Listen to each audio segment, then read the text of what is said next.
Hello and welcome back to Bibliobibuli, where we are reading A Song of Ice and Fire, A Game of Thrones. Where last time... Some bullshit happened. What kind of bullshit? Sansa's lady, Direwolf, got executed for something she didn't even do, because Joffrey is an asshole. Yeah, he is. That's the worst chapter. It's the worst death in the entire series. Really is. Innocent life lost. So terrible. Joffrey pretty much said that Arya beat him up. And No, he didn't say Arya beat him up. He said that everyone beat him up. Oh yeah, it was her, the butcher's boy, and Nymeria. Everybody beat all him at up. once. And Arya ran away. Nymeria ran away. They found Arya. They did not find Nymeria. And Arya was like, that was totally not what happened, and told her side of the story. And then they brought Sansa in, and they were like, Sansa, what really happened? And Sansa was like, I don't know. Totally took Joffrey's side. And the queen threw a fit. Renly got kicked out because Renly was like, dude, you had a sword and you got beat up by people who had just sticks? What's wrong with you? So Renly got kicked out. And then Robert just wanted everybody to just kind of like deal with it on their own. They would talk to their kids, but Cersei was like, nah, someone needs to be punished. And so since they couldn't find Nymeria, they were like, yo, we're going to kill Lady as revenge. So they killed Lady, and Eddard was like, nah, Cersei's not getting that pelt. So Lady gets sent up to Winterfell to get buried at Winterfell. And then the Hound comes back and he's like, they totally killed the butcher's boy, Micah. They totally killed him. And that was it. It sucked.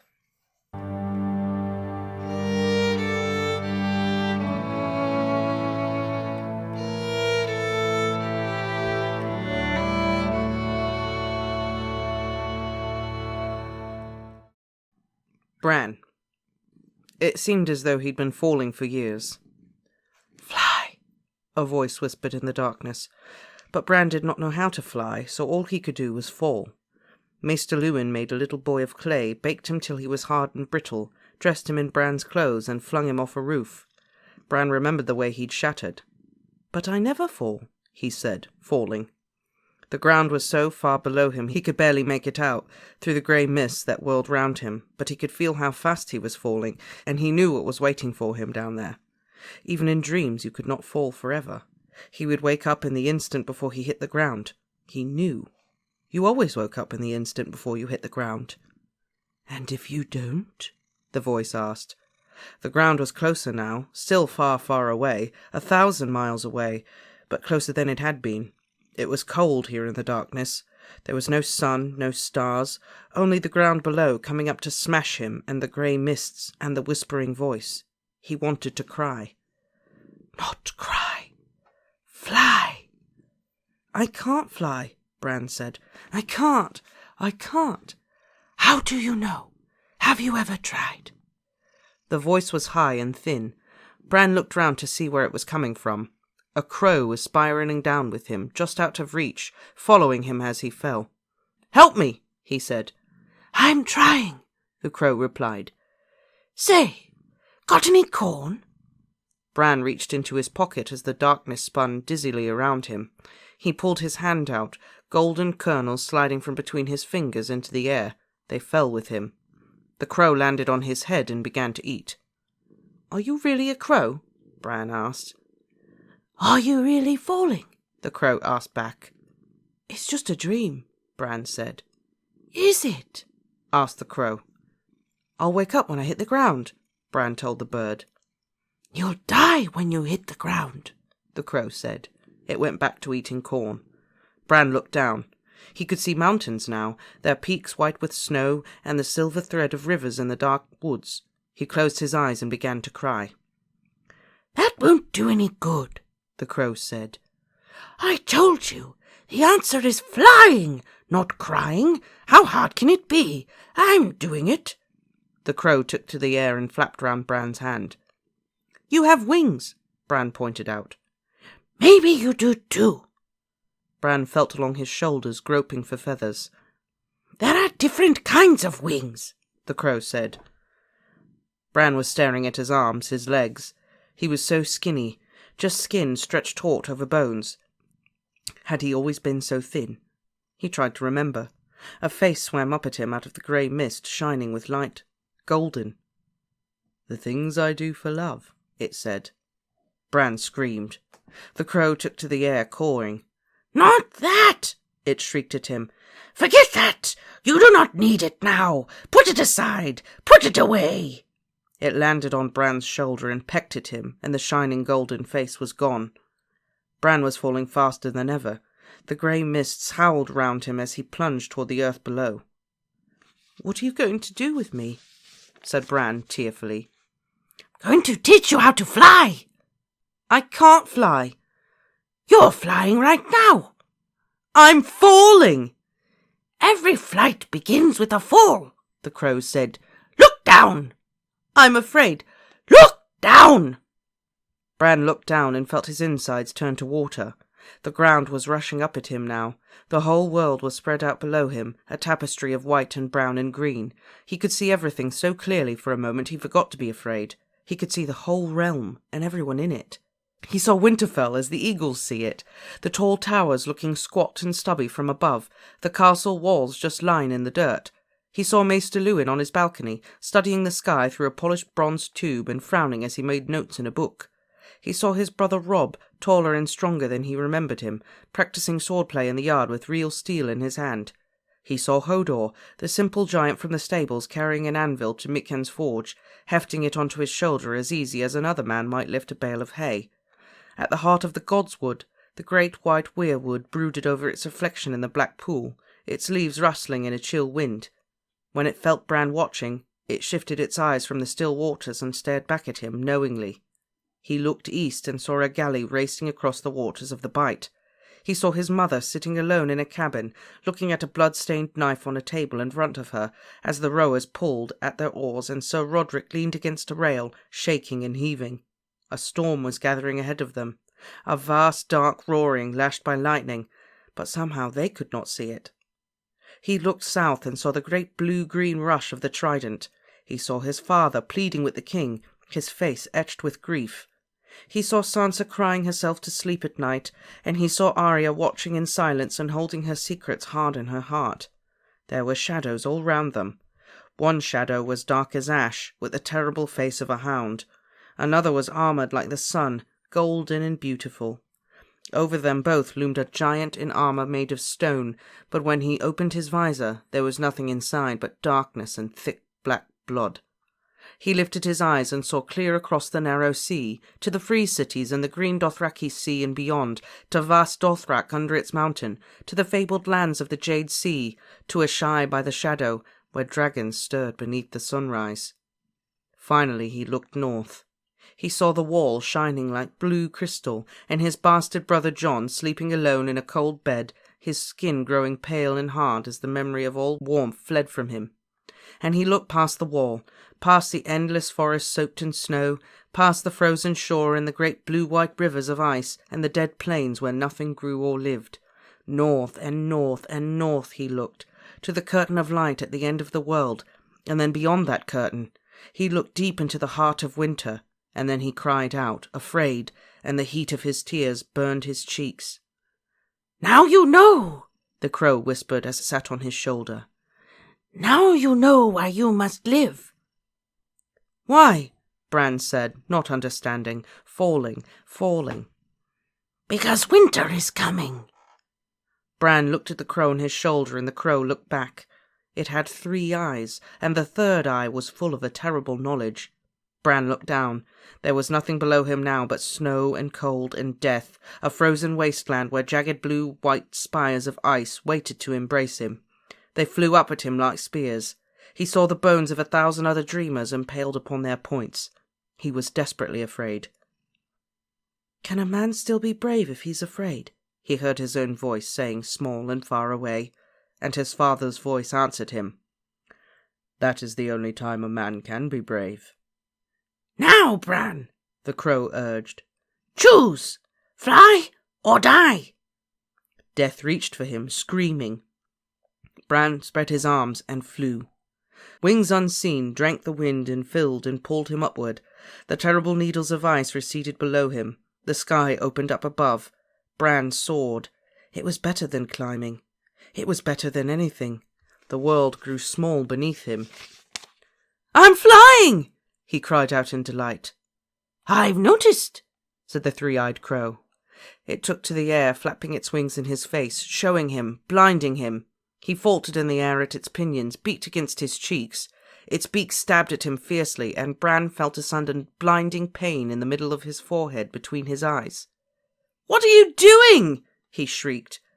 The crow opened its beaks and cawed at him, a shrill scream of fear, and the grey mists shuddered and swirled round him and ripped away like a veil, and he saw that the crow really was a woman, a serving woman with long black hair, and he knew her from somewhere. From Winterfell, yes, that was it. He remembered her now.